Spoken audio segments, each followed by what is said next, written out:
Muy buenos días, mis queridos genios, muy buenos días. En la clase de hoy día, en la clase de biología, con su profesor Gustavo, vamos a proseguir con lo que venimos ya trabajando sobre el reino Monera, el reino de las bacterias, mis queridos genios, el reino de las bacterias, ¿ok? Ya está, muy bien. Entonces, mis queridos genios, prosigamos con las clases que ya venimos trabajando.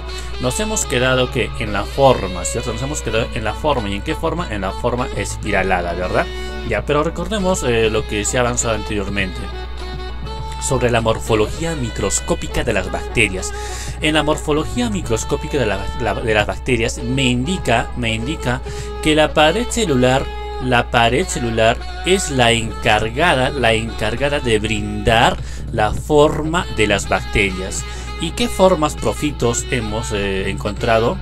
Tenemos las siguientes formas, mis queridos tetrápodos. Tenemos las siguientes formas. Tenemos a la forma ¿qué? A la forma espiralada, ¿cierto? Perdón, a la forma elíptica, a la forma circunferencia, ¿cierto? Que se llamaba como coco. Luego tenemos a la forma que de las bacterias en forma de bastón. Estas bacterias de forma de bastón era llamada como ¿qué? Como bacilo. Luego tenemos a esta bacteria en forma de gusanito espiralada. Y esta forma me correspondía al esperilo, en donde nos hemos quedado la clase pasada. La clase pasada, mis queridos genios. Muy bien. El día de hoy vamos a hablar de ¿quién? Vamos a hablar de la forma de Vibrio. Vamos a hablar de la forma de Vibrio. Muy bien, mis chicos, mis queridos genios. Ya está. A ver, entonces, ahí tenemos a la forma de Vibrio. Y hemos indicado que la forma de Vibrio era ¿qué? Era una coma. Era una forma que en forma que tenía una coma, en forma de Sharingan hemos indicado, ¿cierto? En forma de Sharingan o en forma de coma. Y aquí vemos a dos bacterias de Vibrio en forma real. Muy bien, mis queridos genios. Pero la forma Vibrio, mis queridos genios, la forma Vibrio me dice que es un género de las bacterias incluidas en el grupo gamma de las proteobacterias. Recuérdense que las proteobacterias encontramos también en ¿dónde? En las espiraladas, ¿cierto? Las proteobacterias también encontramos en las espiraladas. Y también vamos a encontrar en ¿dónde? En la forma Vibrio. La forma Vibrio también van a estar conformando esta forma en algunas bacterias de las proteobacterias. ¿Ok, genios? No olvidemos de ello. Y varias de las especies de Vibrio, mira, y varias de las especies de Vibrio son patógenas. La mayor parte de esta forma de bacterias van a ser patógenas, y no olvidemos de ello, por favor, provocando enfermedades en el tracto digestivo. Y si estas bacterias provocan enfermedades en el tracto digestivo, ¿en dónde lo vamos a encontrar? Lo vamos a encontrar en el agua, lo vamos a encontrar en aquella agua donde no está hervida. Lo vamos a encontrar en aquella agua donde tiene concentraciones de sales. Estas bacterias viven ¿qué? En un pH alcalino. Posteriormente vamos a hablar del pH. Ok, genios, no olvidemos de ello, por favor. Y una de las más conocidas que va a ser la bacteria Cholerae. Aquí está, la bacteria Cholerae. Esta bacteria Cholerae es el agente que provoca el cólera. Es el agente que provoca el cólera. Por eso les he dicho que estas bacterias de forma Vibrio, la mayor parte van a ser patógenas que se van a encontrar en el agua. Lo vamos a encontrar en aguas estancadas, mis queridos genios, ¿ok? Ahora, es normal encontrarles, que hemos dicho, es normal encontrarles en aguas saladas, en rocas, costa, húmedas y aguas estancadas, ¿cierto? Lo que se les ha mencionado. Ahora, estas bacterias también nos dice que van a ser muy sensibles al cambio de pH, ácido pero resistentes al pH alcalino. Profito, cuando nos habla de pH, ¿de qué nos está hablando? Nos está hablando de lo siguiente. Nos está hablando de la concentración potencial de hidrógenos, o también conocido como el logaritmo negativo de la concentración de hidrogeniones, ¿ok? No vamos a olvidar de ello, del pH. Ahora, profito, ¿qué pHs vamos a encontrar? Vamos a encontrar primero a un pH neutro. ¿Y cuál va a ser el pH neutro? El número 7. A este se va a determinar como un pH neutro. Luego tenemos al pH para la derecha, que va a ser el pH 8, el pH 9 y sucesivamente del 10 hasta el 14. Para la derecha, genios, para la derecha vamos a encontrar a un pH, ¿cierto? Y para la izquierda también vamos a encontrar a pH 6, vamos a encontrar a pH 5 y sucesivamente hasta el pH 1. Pero profito, ¿qué me indica cuando el pH del pH neutro va a crecer para la derecha? Si para la derecha se dirige, decimos que es un pH alcalino. Decimos que es un pH alcalino. Si encontramos pHs menores a 7, decimos que es un pH, un pH ácido. Decimos que es un pH ácido. Y eso lo vamos a encontrar a menudo. Por ejemplo, nuestra saliva, ¿qué pH tendrá? Nuestra saliva tiene un pH neutro. La naranja, la manzana, el limón, ¿en qué pH está? En un pH ácido, mis queridos genios. Las plantas, ¿en qué pH crecen? No crecen en un pH, digamos, de 8, de 9, sino van a crecer en un pH de 5 a 6, hasta 7. ¿Ok, genios? Ya está. Y me dice que estas bacterias de Vibrio me van a vivir en concentraciones de sales, o sea, en aguas saladas. Y si viven en aguas saladas, las sales, ¿en qué pH se van a encontrar? Las sales se van a encontrar en pHs alcalinos, no vamos a olvidar. Cuando nosotros hablamos de sales como el cloruro de sodio, como el carbonato de sodio, como el sulfato de sodio, ¿me está hablando de qué? Me está hablando de compuestos que van a ser alcalinos, porque son sales. Cuando me va a hablar de ácidos, de ácido clorhídrico, de ácido sulfúrico, me está hablando de qué? De pHs ácidos, ¿cierto? Entonces, esos ácidos que se han mencionado se van a encontrar del 6 al 1, dependiendo a la concentración del ácido. Y si hablamos de sales, vamos a encontrar del 8 al 14. Ok, genios. Y hemos dicho que las vibrios, las bacterias de forma vibrio, me van a vivir ¿qué? En pH salados o en pHs alcalinos. Ok, no vamos a olvidar de ello. Pero profito, ¿quién descubrió a esta bacteria? A esta bacteria en 1985, este personaje que está a la derecha, en 1835, durante sus clases de disección en la escuela médica de Pistola, que queda en Florencia, Italia, mis queridos genios, descubrió pequeños órganos sensoriales en el sistema nervioso. Y esos órganos pequeños correspondían a estas bacterias de forma vibrio, no vamos a olvidar. Ok, y ahora mira, una vez que se descubrió esta bacteria en forma de vibrio en los órganos sensoriales, en el sistema sensorial, y fue descubierta por Filippo Pacini, no vamos a olvidar, por Filippo Pacini. Ok, ahora, pero en esos tiempos no le dieron importancia. Años después recién este personaje publica sobre su descubrimiento. ¿Ok? Y cuando le publica este personaje van a tomar mucha relevancia en Europa. Es tanto que se habló de este descubrimiento, poniéndole a esta bacteria como el corpúsculo de Pacini. Mis queridos genios. ¿Ok? No vamos a olvidar de ello, por favor. Quien descubrió a esta forma de bacteria y lo colocó en nombre de Vibrio fue Filippo Pacini, mis queridos genios. ¿En qué año? En 1835. En 1835. Sigamos, mis queridos genios. Luego vamos a hablar sobre qué. Luego hablamos, mis queridos genios, mis queridos tetrápodos, mis queridos tetrapoditos. Vamos a hablar sobre cómo la bacteria va a ingresar dentro de un organismo. En este caso vamos a hablar de cómo la bacteria va a ingresar dentro de las plantas. ¿Cómo van a ingresar dentro de las plantas? Como bien sabemos, mis queridos genios, las bacterias viven en condiciones húmedas. Donde van a haber altas concentraciones de agua, van a haber películas de agua. Estas bacterias van a estar en su paraíso si encuentran agua. ¿Ok, genios? Ya está, muy bien. En las plantas, las bacterias van a ingresar ¿por dónde? Van a ingresar por aberturas naturales.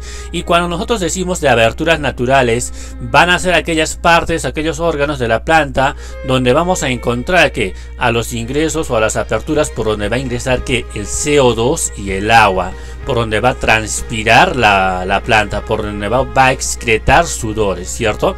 Pero ¿cómo se va a llamar a esto? A esto se va a llamar estoma. A esto se va a llamar estoma. Entonces, el estoma es una abertura natural. Y no solamente vamos a encontrar a los estomas, sino que también vamos a encontrar a las lenticelas, a las lenticelas. Y las bacterias tampoco no solamente van a ingresar por aberturas naturales, sino que también van a ingresar ¿por dónde? Van a ingresar por heridas. Leamos nuevamente. A ver, en los órganos de la planta encontramos películas de agua. Aquí tenemos película de agua, ¿cierto? Producidas, acá está mal escrito, producidas por la transpiración de la misma planta o por algún agente físico externo, lo que permitirá la abertura para que la bacteria pueda ingresar dentro de ¿qué? Dentro del tejido de las plantas y así provocar una enfermedad, ¿ok? Y veamos aquí la animación, mis queridos genios.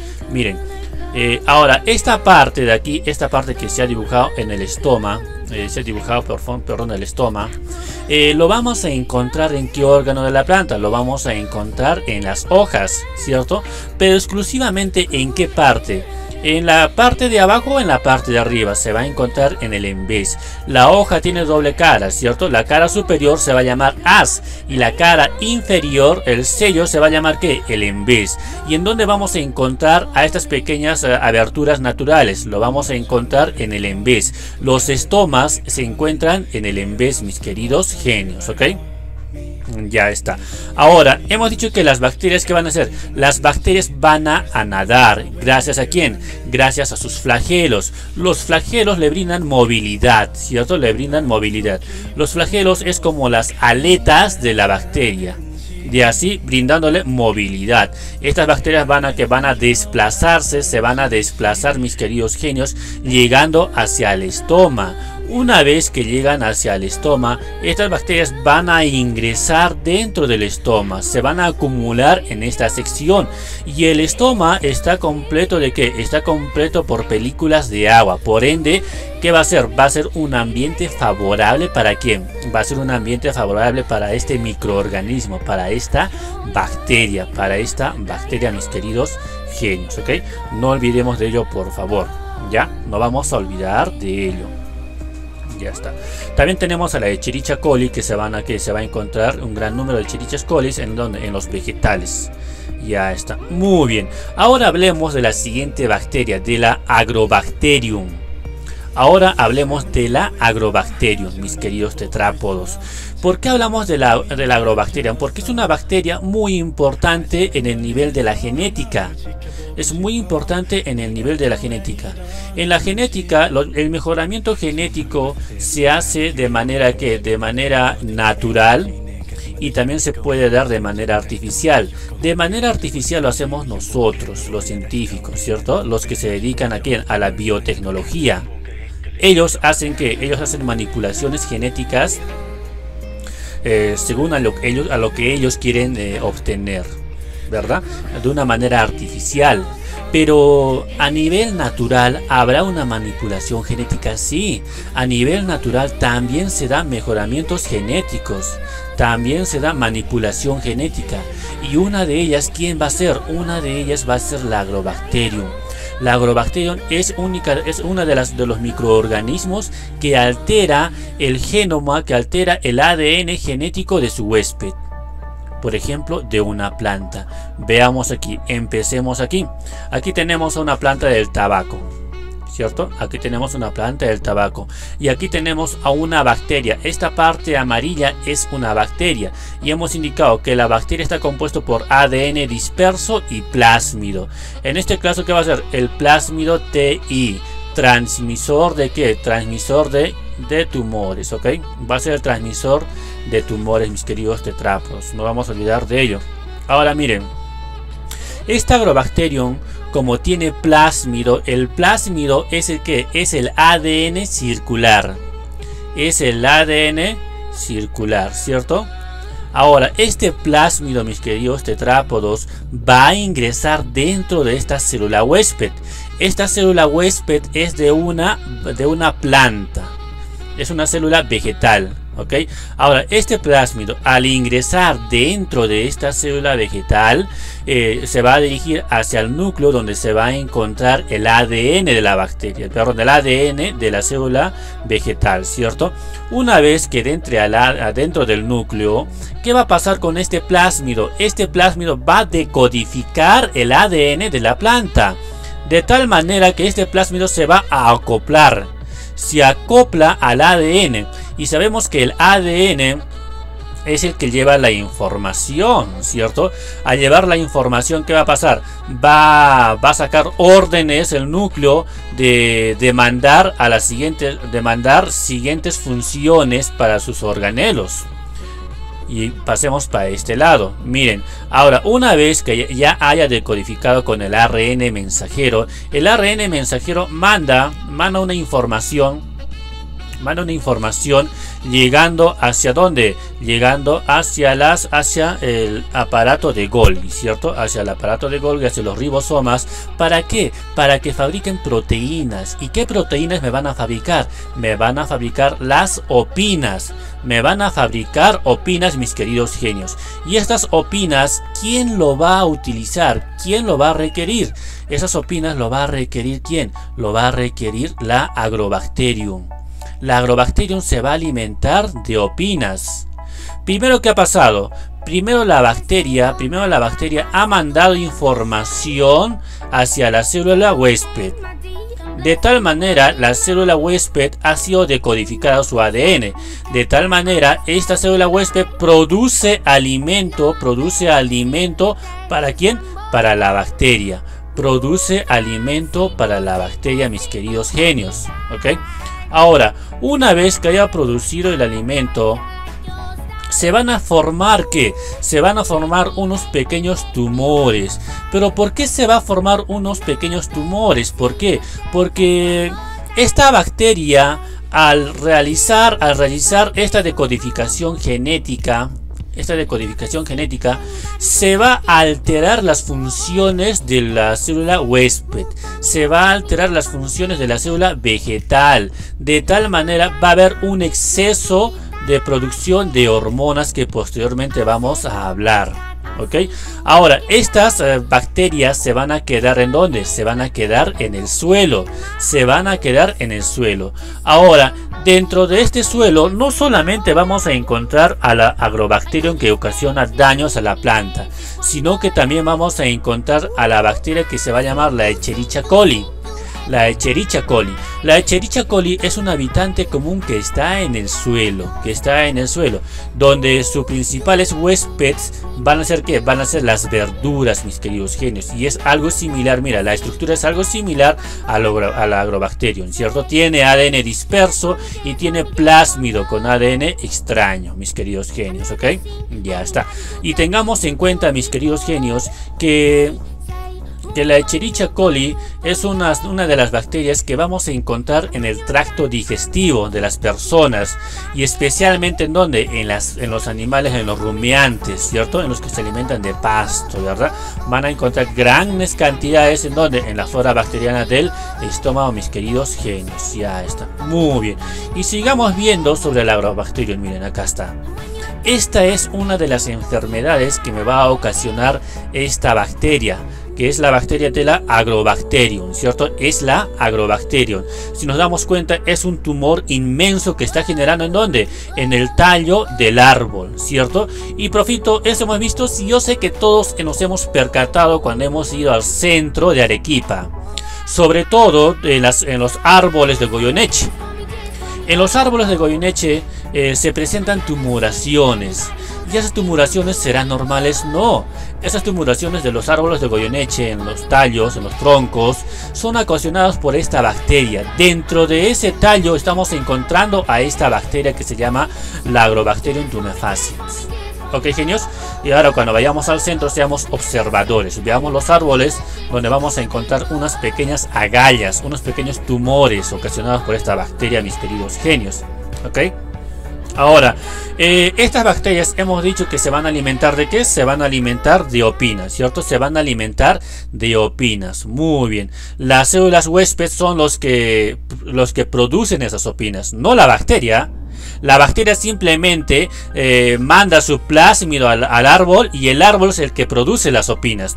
Pero al producir las opinas vamos a encontrar a dos tipos de opinas. Encontramos a la octopina, mira acá está, a la octopina, y encontramos también a la nopalina.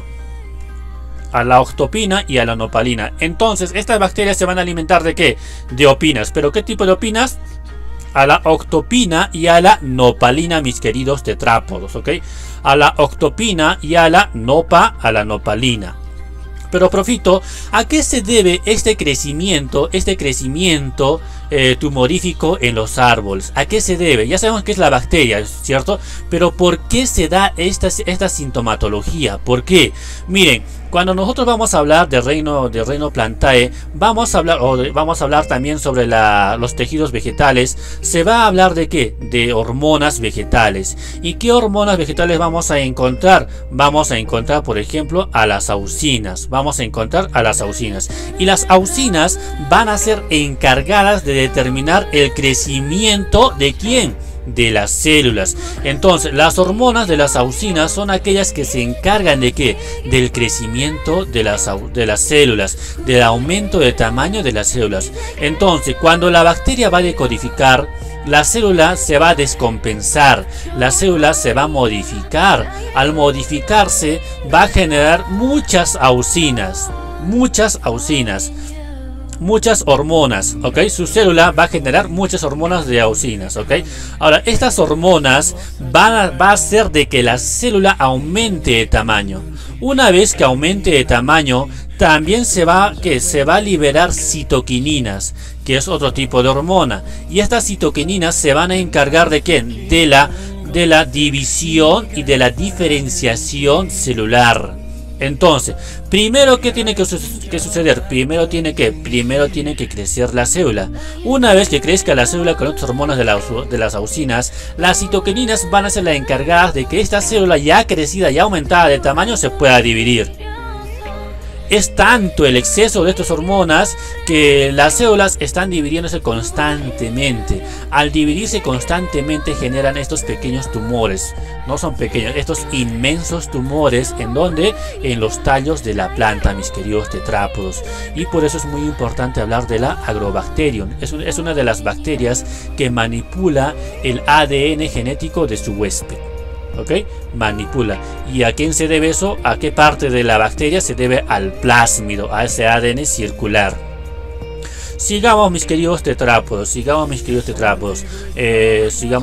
Ahora, pero no solamente vamos a encontrar a estas bacterias, sino que vamos a encontrar una infinidad de bacterias, ¿cierto? Y estas dos bacterias que vamos a ver consiguientemente, una de ellas me va a ocasionar ¿qué? Me va a ocasionar un bienestar para las plantas, como por ejemplo la Rhizobium rhizogenes. La Rhizobium rhizogenes vamos a encontrar en la alfalfa que damos a los conejos. En la raíz de la alfalfa. En la raíz de la alfalfa de las leguminosas vamos a encontrar ¿a quién? Vamos a encontrar a los rizógenes o a los Rhizobium. Y las Rhizobium, mis queridos tetrápodos, son aquellas bacterias que me van a sintetizar nitrógeno. Los elementos primarios para las plantas es el NPK. Nitrógeno, fósforo y azufre. Potasio, ¿cierto? Ya está. Ahora, como las plantas se alimentan de nitrógeno, estas bacterias me van a crear una relación simbiótica con esta raíz. ¿A qué se refiere con simbiótica? ¿A qué se refiere simbiosis? Pregunta, les voy a preguntar en la lección oral. ¿A qué se debe simbiosis? Cuando ambos se ayudan mutuamente. Cuando ambos se van a ayudar mutuamente. O sea, la bacteria va a producir nitrógeno ¿para quién? Para la planta. Y la planta va a producir alimento para la bacteria. O sea, ambos se van a ayudar. Ambos se van a beneficiar. ¿Y qué bacterias son esas? Las Rhizobium. No vamos a olvidar las Rhizobium. Las Rhizobium son aquellas bacterias que conviven con las plantas sin ocasionar daño, no ocasionan daño. En cambio, estas Agrobacterium sí me ocasionan daño, ¿cierto? Me están ocasionando daño aquí, ¿ok? Ahora, luego tenemos a la Rhizobium vitis. Cuando hablamos de Rhizobium vitis, la palabra vitis se refiere a quién? Se refiere a la uva. Se refiere a la uva, mis queridos tetrápodos. Y aquí también vemos en dónde. Vemos en las uvas que vamos a ver que en el tallo de las uvas se van a generar algo similar a quién? Algo similar a los agrobacterium. Ok, mis queridos tetrápodos, no vamos a olvidar de ello, por favor. Ya está. Y veamos un tema más muy importante sobre las bacterias. Veamos un tema más muy importante sobre las bacterias. Miren, ¿qué vamos a ver? Vamos a hablar sobre los molicutes de la clase de los fitoplasmas que ocasionan daño a nivel de tejido de transporte de la planta. Cuando nosotros hablamos de tejidos de transporte, estamos hablando de los dos únicos tejidos de la planta que me van a transportar. ¿Quiénes van a ser? Van a ser el floema y va a ser el xilema, ¿cierto? El floema va a ser la parte verduzca y el xilema va a ser ¿qué? La parte media, la parte azulada, mis queridos tetrápodos. Pero ¿por qué vamos a hablar de los molicutes? Aquí tenemos un molicute grande. Los molicutes es una familia de las bacterias. Pero ¿en qué se va a diferenciar los molicutes? Los molicutes no me van a presentar pared celular. Las bacterias sí me presentan pared celular, pero los molicutes no me presentan pared celular. Y si no me presentan pared celular, mis queridos genios, los molicutes tendrán forma definida. No, ¿cierto? Ya hemos indicado que la pared celular es la encargada de brindar la forma o de determinar la forma de la bacteria. Le brinda rigidez, miren, le brinda rigidez, dureza.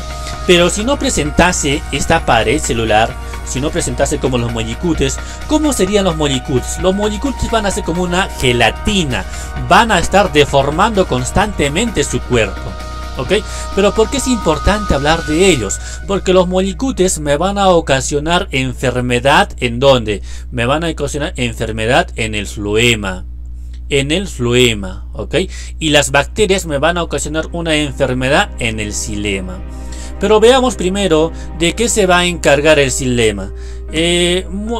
Adelante ya hablaremos nosotros sobre tejidos vegetales, vamos a amplificar este conocimiento. Por ahora solamente hablemos a grandes rasgos, mis queridos tetrápodos, ¿ya? Ahora, el xilema va a ser la encargada de transportar el agua y minerales o sales minerales. ¿De dónde? De la raíz para arriba. No olvidemos, de la raíz para arriba. El floema es al revés. El floema va a ser el encargado de transportar el alimento que se va a formar en el proceso de fotosíntesis en la hoja, como por ejemplo compuestos fotosintéticos. Y no solamente va a transportar compuestos fotosintéticos, sino también va a transportar agua. Nuevamente, el xilema me transporta agua y minerales. El floema me transporta alimentos compuestos fotosintéticos y también agua, ¿cierto? El xilema va de abajo hacia arriba, no olvidemos, les voy a preguntar en la lección oral. El xilema va de abajo hacia arriba y el floema va transportando de arriba hacia abajo, mis queridos tetrápodos, ¿ok? Y ahora regresemos nuevamente a los molicutes. Hemos dicho que los molicutes, también los voy a preguntar en la lección oral, mis queridos tetrápodos. Hemos indicado que los molicutes no me presentan pared celular. Y si no me presentan pared celular, mis queridos tetrápodos, ¿en dónde vamos a encontrar a los molicutes? A los molicutes vamos a encontrar ¿en dónde? Vamos a encontrar en el floema. Y a las bacterias lo vamos a encontrar ¿en dónde? Lo vamos a encontrar en el xilema. Pero porfito, ¿por qué encontramos a las bacterias en el xilema? Porque si nos damos cuenta, el xilema va a ser un órgano hueco. Y como es un órgano hueco, mis queridos tetrápodos, las células van a estar muertas. En las paredes celulares van a estar muertas, ¿ok? Ahora, otro punto muy importante es que dentro del xilema no hay presión. No hay mucha presión como en el floema. Al no haber presión, mis queridos tetrápodos, al no haber presión, no haber una fuerza que va a presionar a las bacterias, estas bacterias se van a movilizar con normalidad. Van a estar como el pez en el agua, dentro del xilema. ¿Ok, genios? Ya está. Pero en cambio los molicutis, vamos a encontrar ¿en dónde? Vamos a encontrar en el floema. Ahora, estos molicutes, como van a deformar su cuerpo, no les va a afectar la presión que se va a generar en el floema. El floema es un tejido de las plantas donde va a ejercer una presión muy fuerte hacia la parte interna, de tal manera que si es que ingresase una bacteria al floema, la bacteria va a estallar, porque la bacteria tiene una pared celular, una forma rígida. Al tener una forma rígida, así como el huevo, se va a romper. En cambio, los molicutis es como una gelatina. Los molicutis pueden deformar su cuerpo, de tal manera la presión del floema no les va a afectar. Pero si una bacteria ingresa, la presión del floema va a hacer que la bacteria estalle por un proceso de plasmólisis, mis queridos tetrápodos, ¿ok? No nos vamos a olvidar de ello. En la lección oral les voy a preguntar, los molicutis o los fitoplasmas, ¿en qué parte del tejido vegetal lo vamos a encontrar? En el floema. ¿Y en qué parte vamos a encontrar a las bacterias? Las bacterias con pared celular lo vamos a encontrar en el xilema, mis queridos tetrápodos, ¿ok? No olvidemos de ello, por favor. No vamos a olvidar de ello. Muy bien, mis queridos genios. Ya está. Ahí vamos a terminar. Aquí nos vamos a quedar en la clase de ¿qué? En la clase de Reino Monera. Por favor, veamos una y otra vez el video para así aprender con mucha más amplitud, mis queridos tetrápodos, ¿ok? Y como todas las clases, al finalizar les voy a preguntar preguntas de tal manera del tema que se ha avanzado, mis queridos tetrápodos, ¿ok? Muy bien, mis queridos genios, que tengan un hermoso y un lindo día el día de hoy. Pásenlo lindo, estudien, aprovechen el tiempo, mis queridos genios. Estamos en casa, pero aprovechemos el tiempo estudiando. ¿Ok, genios? Que tengan un hermoso y lindo día y a cuidarse, por favor. Muy bien, chicos, hasta luego.